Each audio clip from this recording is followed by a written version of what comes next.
Հարգելի հետևորդներ, ABC լուրերն ուղիղ եթերում շարունակում է իր աշխատանքը, ես Գարին Թաֆյանն եմ, կարևորը նախ համառոտ։ Առողջ քննարկում է ընթանում, Քրիստինե Վարդանյանը խոսել է ուժեղ Հայաստանի հետ գործակցության մասին։ Սահմանադրության փոփոխության հարցը քաղաքացիական պայմանագրի օրակարգում է, ինչպես են պատրաստվում լուծել հարցը առանց սահմանադրական մեծամասնություն ունենալու։ Նոր ձերբակալություններ, թիրախը ընդդիմադիր պատգամավորի թեկնածուներն են։ TikTok, Reels, անընդհատ սքրոլ եւ ժամեր, որոնք աննկատ անցնում են օնլայն աշխարհում։ Ինչ ազդեցություն ունի դա երեխաների հոգեկան առողջության վրա եւ ինչու են մասնագետները խոսում կիբերբուլինգի, կախվածության, անգամ սեռական հետապնդման վտանգների մասին։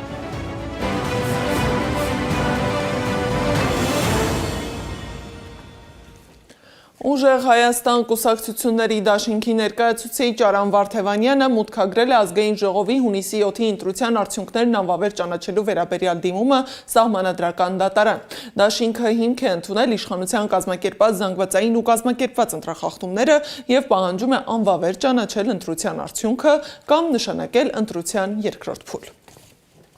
Իսկ խորհրդարանում տեղի է ունեցել 8-րդ գումարման ազգային ժողովի վերջին ճեպազրույցները։ Հայաստան խմբակցության պատգամավոր Քրիստինե Վարդանյանն անդրադարձել է ազգային ժողովի նիստերին եւ կառավարության հետ հարցուպատասխաններին չմասնակցելու քննադատություններին։ Նա հայտարարել է, որ ընդդիմությունը որևէ մեկի տեղը չի զբաղեցնում, այլ ներկայացնում է այն քաղաքացիներին, որոնք իրենց ձայնն են տվել։ Ընդդիմադիր պատգամավորը նաեւ խոսել է ուժեղ Հայաստանի հետ գործակցության մասին։ Մենք ենք եղել այն ուժը, որ այդ նախընտրական շրջանում ասել ենք, որ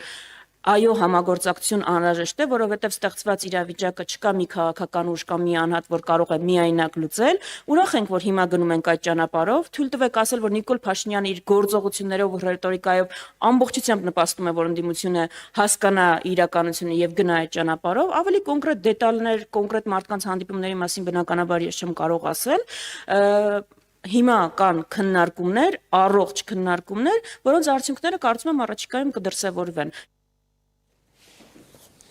Իսկ քաղաքացիական պայմանագիրը չի թաքցնում, որ իր օրակարգում սահմանադրության փոփոխության հարցն առաջնային է։ Սակայն կանգնած է խնդրի առջև։ Այս ընտրությանը ԿՊ-ն չի ստացել սահմանադրական մեծամասնություն։ Պատգամավոր Արթուր Հովհաննիսյանի խոսքով կան եւ իրավական եւ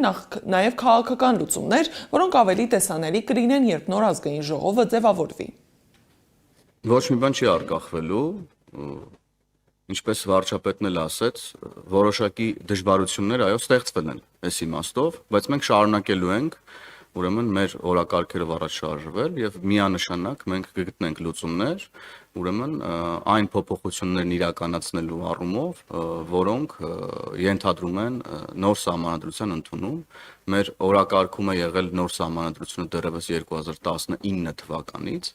եւ մենք չենք շեղվելու մեր օրակարգից եւ գտնելու ենք դրա համար իրավական լուծումներ։ Ես վստահեցնում եմ, որ կան դրա համար եւ իրավական եւ նաեւ քաղաքական լուծումներ, որոնք ավելի տեսանելի կլինեն, երբ որ նոր ազգային ժողովը կձևավորվի։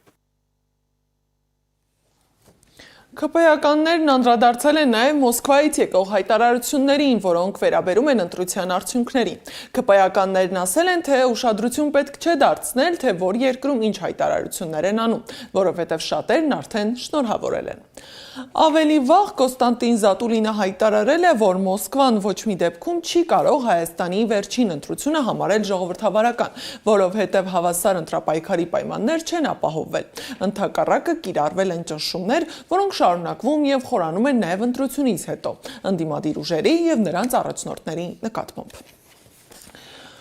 Պատգամավորի երկու թեկնածուի կալանավորել են, մեկի նկատմամբ տնային կալանք են կիրառել։ Ուժեղ Հայաստան կուսակցությունների դաշինքի պատգամավորի թեկնածու Աշոտ Եղիազարյանը եւ Հայաստան դաշինքի պատգամավորի թեկնածու Ռուսլան Բարսեղյանը դատարանի որոշմամբ կալանավորվել են։ Հայաստան դաշինքի պատգամավորի մեկ այլ թեկնածուի Ասատուր Քոչարյանի նկատմամբ խափանման միջոց է ընտրվել տնային կալանքը։ Ազգային ժողովի նախկին պատգամավոր Ռուբեն Հակոբյանը գրել է, որ եկել են իրեն ձերբակալելու։ Ռուբեն Հակոբյանին նոր գործի շրջանակում են ձերբակալել, իսկ դուստրը հրապարակել է տեսանյութ ձերբակալությունից։ Բարի լույս, այս առավոտ մեր տուն եկել էինք քրեական վարչությունից ու հորս տարան Երևանի քրեական վարչություն։ Դե ինչ, Summer Edition 2026-ը հայտարարում ենք բաց, բայց մեկ ամեն ինչ լավ է լինելու։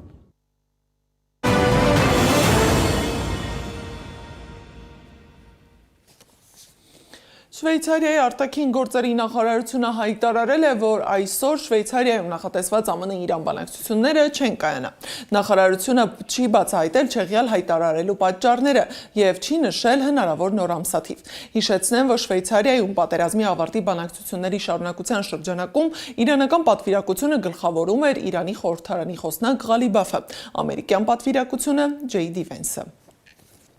CNN հեռուստաալիքը հղում անելով դիվանագիտական աղբյուրներին հայտնել է, որ Իրանը Լիբանանում ռազմական գործողությունների դադարեցման երաշխիքներ է պահանջել, որպես Շվեյցարիայում ԱՄՆ-ի հետ բանակցությունները վերսկսելու պայման։ Աղբյուրը նշել է, որ նախատեսված բանակցությունները ժամանակավորապես հետաձգվել են Լիբանանի վրա իսրայելական հարվածներից հետո, սակայն չի հստակեցրել, թե երբ միջնորդների ակնկալիքով դրանք կարող են վերսկսվել։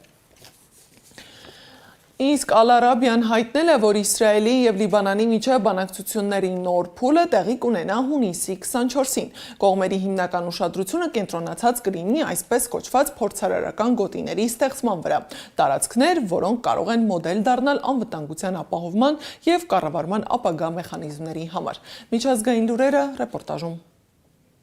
Ուկրաինան շարքից հանել է Մոսկվայի նավթավերամշակման գործարանի երկու հիմնական բլոկները, առնվազն մի քանի օրով դադարեցնելով գործունեությունը, հայտնում է Reuters-ը։ Գործարանը վառելիք է մատակարարում Մոսկվային եւ կարևոր նշանակություն ունի շրջանի համար։ Հարձակումների պատճառով ենթադրվում է, որ գործարանը մի քանի օր չի շահագործվի։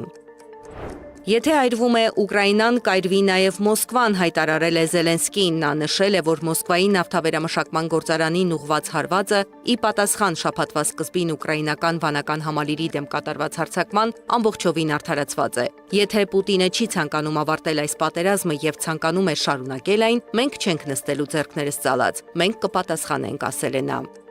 Բրյանսկի մարզում Բելարուսից երեխաներ տեղափոխող ավտոբուսին հարվածած անօդաչու սարքն ուկրաինական ծագում ունի։ Եթե ինչ-որ մեկը մեզ սադրում է եւ փորձում է ներքաշել պատերազմի մեջ, ապա դա վատ կազդի հենց նրանց վրա, հայտարարել է Բելարուսի նախագահ Ալեքսանդր Լուկաշենկոն։ Միացյալ Նահանգները փաստացի վերացրել է իրանական նավահանգիստների շրջափակումը, իսկ Թեհրանը սկսել է թույլատրել առևտրային նավերի անցումը Հորմուզի նեղուցով, հայտարարել է Միացյալ Նահանգների փոխնախագահ Ջեյդի Վենսը, հավելելով՝ մատակարարման գործընթացը թափ է առնում։ Քանի դեռ ես վարչապետ եմ, Իրանն ատոմային զենք չի ունենա, ինչ վերաբերում է Հեզբոլահին, ապա պայքարը դեռ ավարտված չէ եւ Իսրայելը մտադիր չէ դուրս բերել զորքը Լիբանանի հարավից, հայտարարել է Իսրայելի վարչապետ Բենյամին Նեթանյահուն։ Ես հավանաբար կաջակցեմ Նեթանյահուին ընտրություններում, բայց պետք է տեսնենք, թե ով է նրա դեմ պայքարում։ Այս հայտարարությունն էլ արել է Դոնալդ Թրամփը։ Ֆրանսիայի նախագահ Էմանուել Մակրոնն ու նրա կինը Բրիջիտ Մակրոնը Վերսալի պալատում հյուրընկալել են Թրամփին։ Գեղեցիկ է նայելով շուրջ բոլորն, ասել է Թրամփը։ Միացյալ Նահանգների նախագահն ավելի վաղ ասել էր, որ ընդունել է Մակրոնի Վերսալի պալատում ընտրելու հրավերը, քանի որ ինքը գեղեցիկ վայրերի սիրահար է։ Apple ընկերությունն էլ որոշել է բարձրացնել իր արտադրանքի գները, քանի որ դրա ստեղծման համար օգտագործվող հիշողության չիպերի արժեքը կտրուկ աճել է։ Թիմ Քուքն ասել է, որ գների բարձրացումն անխուսափելի է։ Քուկը չի նշել կոնկրետ երբ կբարձրանան գները։ Նաև պարզ չէ, արդյոք գների բարձրացումը կվերաբերի iPhone 18-ին, որը կթողարկվի այս տարվա սեպտեմբերին։ Ֆուտբոլի աշխարհի առաջնության կապակցությամբ էլ Ֆիլիպիններում նկարիչ նավազի վրա պատկերել է արգենտինացի ֆուտբոլային լեգենդ Լիոնել Մեսսիի դիմանկարը։ Զարա Սարգսյան, Նոնա Գևորգյան, ABC Media։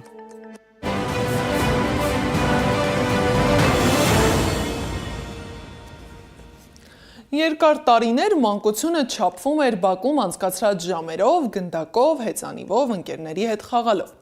Այսօր այդ պատկերը փոխվել է։ Խաղահրապարակի փոխարեն սմարթֆոն, բակի փոխարեն TikTok, իսկ ընկերների հետ կենթանի շփման փոխարեն ժամեր սոցիալական ցանցերում։ Թվային աշխարհը երեխաներին տալիս է անսահման հնարավորություններ, բայց նաև նոր վտանգներ, հոգեկան առողջության խնդիրներից կիբերբուլինգ, անձնական տվյալների արտահոսք եւ սեռական հետապնդման ռիսկեր։ Ինչ գին ունի օնլայն մանկությունը եւ որտեղ է ավարտվում օգտակար տեխնոլոգիան ու սկսվում կախվածությունը, ռեպորտաժում։ Եթե այս բակը նկարեինք 2005 կամ 2010 թվականին, ամենայն հավանականությամբ ստիպված կլինեի բարձր խոսել, որովհետև երեխաները շուրջ բոլորը կվազեին, գնդակ կխաղային, հեծանիվ կքշեին։ Այսօր երեխաները ավելի քիչ են, իսկ նրանք ովքեր կան, հաճախ իրար կողքի նստած են, բայց յուրաքանչյուրը սեփական էկրանի մեջ։ 2010-ից հետո սմարթֆոնը դարձել է երեխաների առօրյայի անբաժանելի մասը։ Հետո եկավ TikTok-ը, հետո COVID-ը եւ էկրանի դիմաց անցկացրած ժամերն աճեցին, իսկ բակում անցկացրած ժամանակը նվազեց։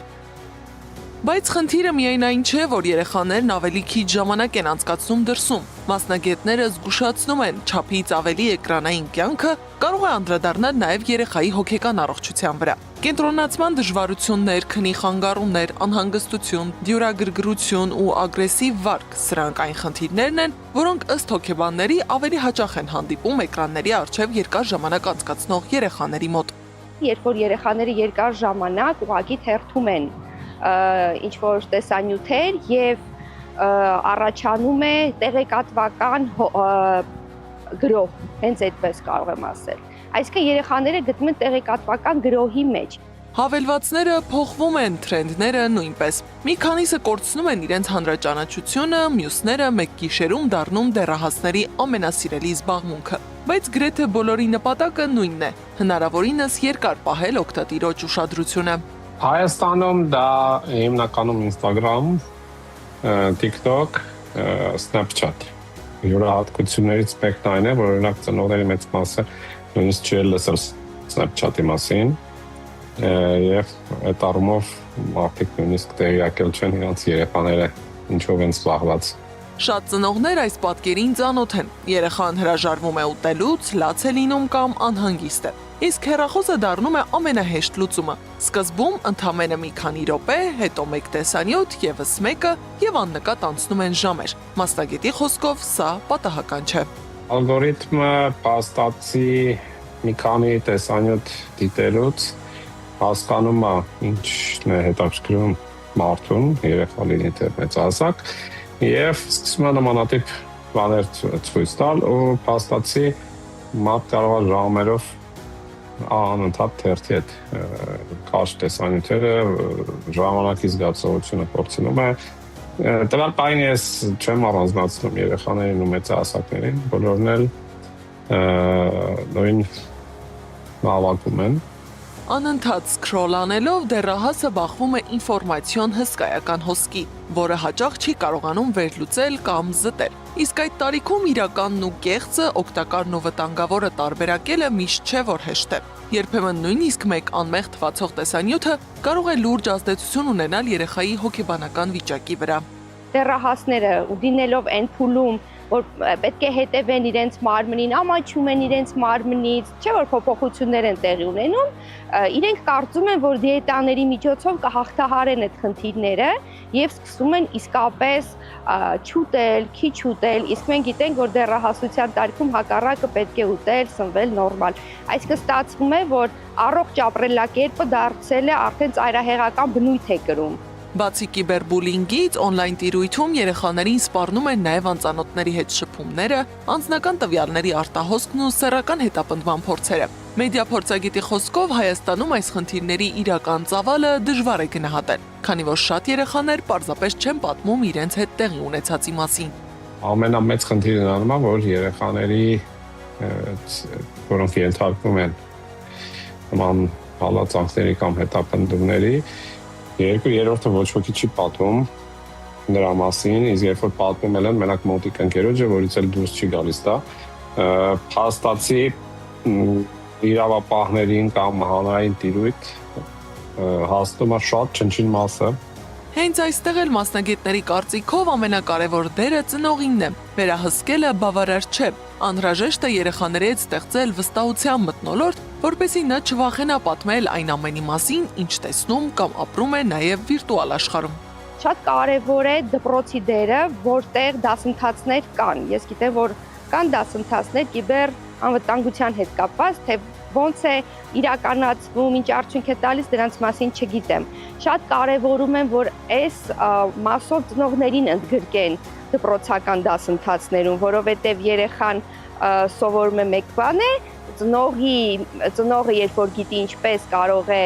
երեխայի հետ խոսել այդ մասին եւ անմիջական լինել, այլ բան է։ Սմարթֆոններն ու սոցիալական ցանցերը վաղուց դարձել են մեր կյանքի մի մասը եւ դժվար թե անհետանան։ Հարցն այլ է, կարողանան արդյոք մեծահասակները երեխաներին սովորեցնել օգտվել այդ աշխարհից առանց այնտեղ կորցնելու իրական մանկությունը։ որովհետև երբ խաղահրապարակներն աստիճանաբար դատարկվում են, իսկ էկրանները զբաղեցնում են նրանց տեղը, ամենակարևոր մարտահրավերը դառնում է ոչ թե տեխնոլոգիաներից հրաժարվելը, այլ դրանց հետ առողջ ու անվտանգ հարաբերություններ կառուցելը։ Այս ժամի համար նախատեսել էինք այսքանը, շարունակեք հետևել մեզ սոցիալական բոլոր հարթակներում, ժամը 18-ին եթերում կլինի ABC Newsroom-ը, տաղավարում կաշխատի Աննա Սարգսյանը։